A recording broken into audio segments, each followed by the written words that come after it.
back there? Yeah. Alright. Now, I'm Andrew. I'm 13 and I'm in the 7th grade right now. I'm here to talk to you today about filmmaking. Now, who here likes to watch TV?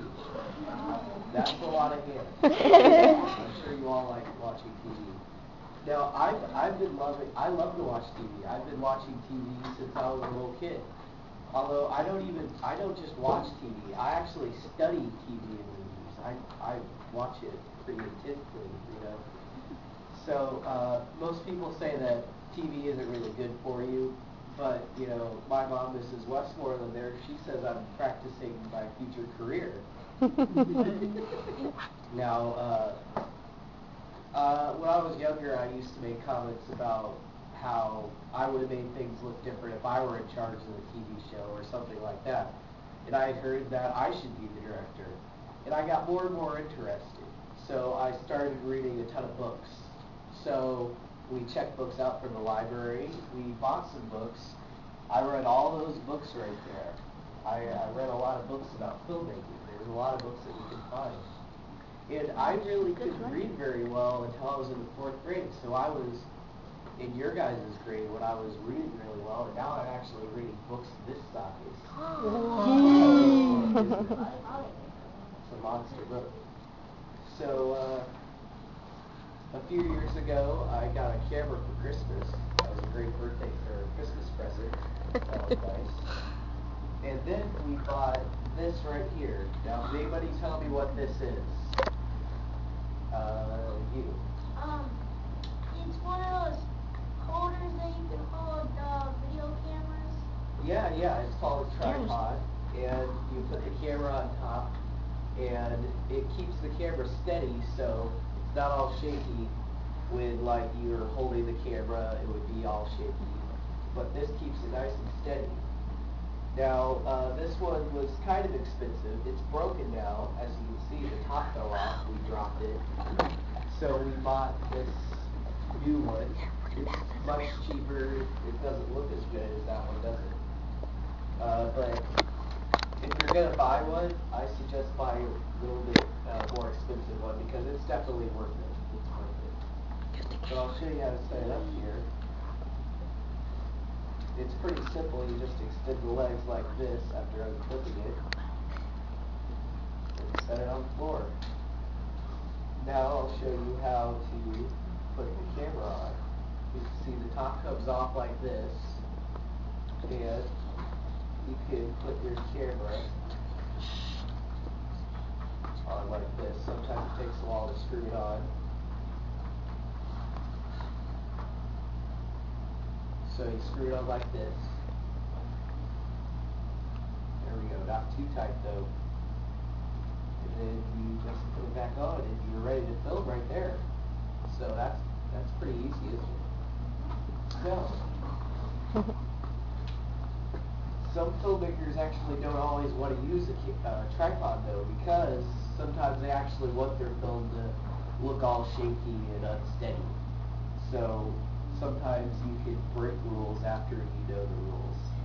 And remember, if you ever using a camera in the future or something like that, never, ever, ever, ever move your camera with the tripod on it. It's not a good idea.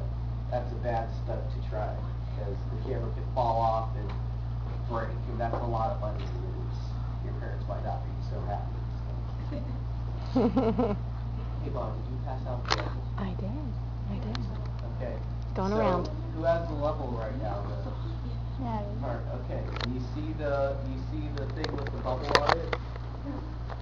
Well, that means that's called a level. If the bubble is in between the two little, if it's in the little box in the middle, then that means that the tripod is nice and level. It'll look perfect. Now, if it's off to the side, the bubble, that means that's a little uneven. So you can try to fix that. So that's what that's for. Now, I wrote on the board the words pre-production, production, and post-production. Now that's basically, if you're making a movie, that's the process you go through. There's 3 parts, those 3 parts. Now the first part is pre-production, and that means you're planning what you're going to film. So you're planning everything in this part. So it takes a lot of work in pre-production. One of the main parts of pre-production is a screenplay. Has anybody heard that name before? Well, it's kind of like a script. Have any of you been in a school play or a play before? Did you use a script with your lines in it? Well, a screenplay kind of looks like that, only it's specifically made to be made into a movie. See, that's what they write for movies. So it basically has the directions of what you'll see on screen instead of what you'll see on stage. It has all the elements of a good story, too. It basically tells a story. It has a plot, a setting, characters, and the characters have conflict.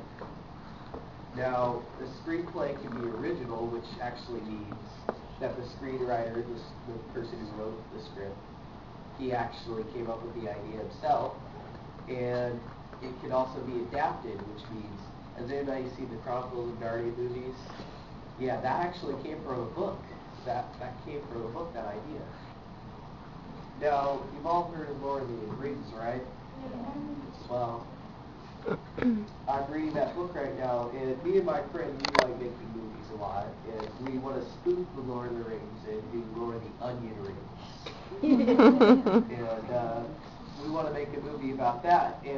But before we did, I wrote a short story by the same name. And it's basically just a little idea for the story. And then I also wrote part of the screenplay. And I have that check here. Oh, okay.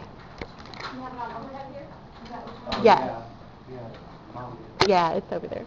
There's 2 sheets. The first one is a story. Okay. Yeah. So.